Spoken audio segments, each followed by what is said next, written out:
Hi, folks. As I'm recording this, it is the end of May, and at least here in North Florida, it's already getting pretty hot and humid. It has been for the last few weeks. For example, this past Saturday, I think it was 74 degrees at 6 in the morning when I was running, and 100% humidity. So, what an appropriate time to talk about everybody's favorite topic, and that is adjusting for conditions.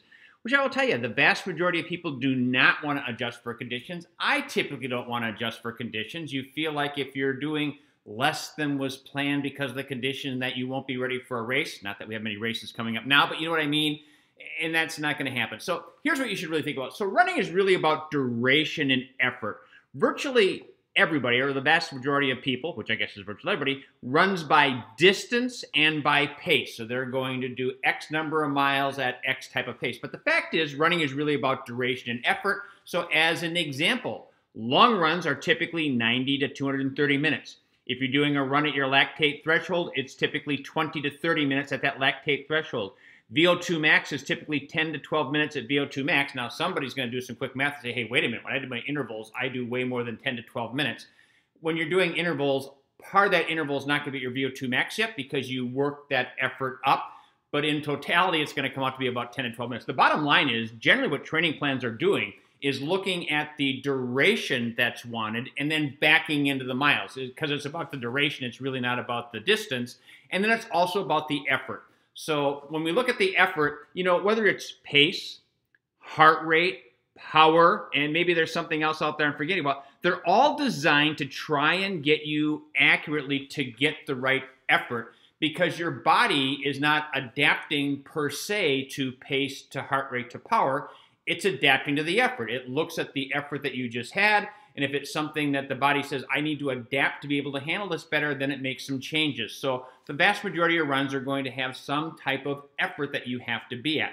So here's why that's important. Imagine you take your car in for an oil change. So you drop your car off, you're sitting in the waiting room because this doesn't take very long, and you get done, and they get ready to give you your car, and they say, okay, we got the tires all rotated, and we changed out the wiper blades for you. Oh, great, what about the oil change? Oh, we didn't change the oil. We rotated the tires and we changed your wipers. Well, that's great, but that's not what I wanted. I wanted the oil change. Same type of thing. Your workout plan has an effort that we're looking for. And if you don't make the adjustments when they're needed, then you end up getting your tires rotated instead of the oil changed. So what are some of the things that you have to adjust for? Probably no secret. You adjust for heat. You adjust for humidity. You adjust for wind. Hills and elevation are the common things that are going to change your effort. Most training is written assuming that it's good conditions outside and that it's relatively flat. When these things come into play, then you need to make some type of an adjustment for those. Now, I'm not going to talk too much about elevation, hills, or wind for the following reasons. One, elevation, unless you live someplace that's relatively low elevation, then you suddenly go to higher elevation, or I guess vice versa. And there are some charts out there that will help you make those adjustments. For the most part, you're probably training that elevation all the time, and your effort is kind of already baked into what that would be. Hills and wind, it's just really difficult. Now, if you have a power meter, like a Stryd power meter, for example, it does a really good job adjusting for hills and wind.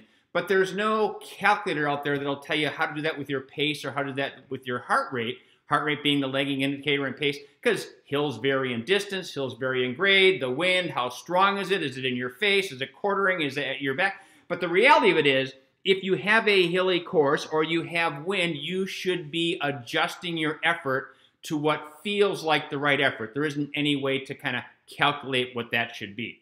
With heat and humidity, that's really not the case, so I will give you the way that I adjust for heat and humidity and tell you it's kind of a starting point. Some people need a little bit more adjustment. Other people need a little bit less adjustment. Once you get a little bit more acclimated, you might be able to adjust a little bit less, but you still need to adjust. It doesn't really go away. It just starts to feel a little bit more normal. So first, let's talk about temperature. What you should look at is what's the highest temperature going to be during my run, and you want to consider the sun. So the highest temperature, if you've got a longer run, the temperature might swing, say, 6, 8, 10 degrees during that run. You look for when it's going to be the hottest. You don't say, well, it's going to be cool now, I'll run this pace, and later on.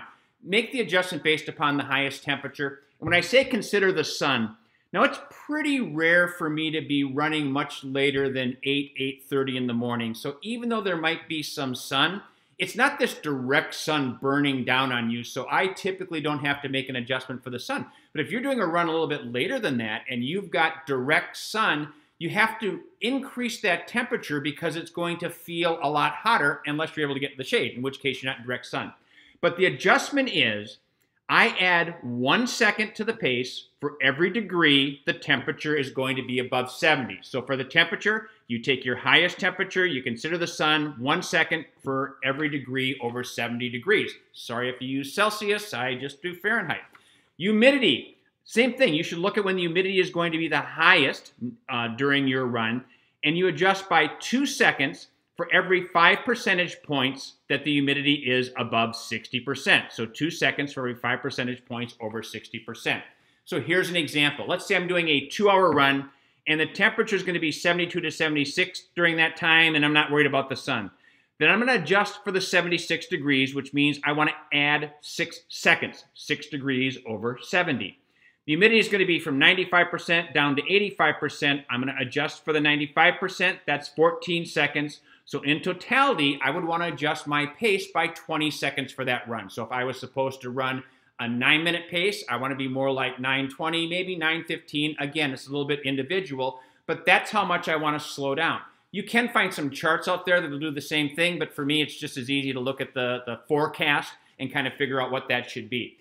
Now, there are some times when I don't worry about adjusting, and those are if I'm doing an easy run and it's only going to be about 30 to 45 minutes, I will slow down, but I don't worry about it enormously. So in that example, if I was supposed to be running 9 minutes, adjust would be 9:20. I'm going to try and get out at about 9:20, but the fact is if my pace were to drift down a little bit, I don't worry about that too much because it's really not going to make a significant change to the effort because it's a fairly short run. Intervals are the other example. If I'm doing, something by 1 mile or work on the track, for example, today as I'm recording this, I had 400-meter intervals and I had breaks, rest in between. So that allows you to get your body temperature down just a little bit and hydrate. So I'm typically not going to adjust for those either. Doesn't mean that you shouldn't adjust for the short, easy runs. You certainly can. Doesn't mean that you shouldn't adjust for the intervals. You certainly can. I just typically don't. So again, kind of in summary, remember, adjust to your conditions because it's not about the pace, the heart rate, the power. It's about making sure that you get the right effort so you get an oil change and not tire rotation.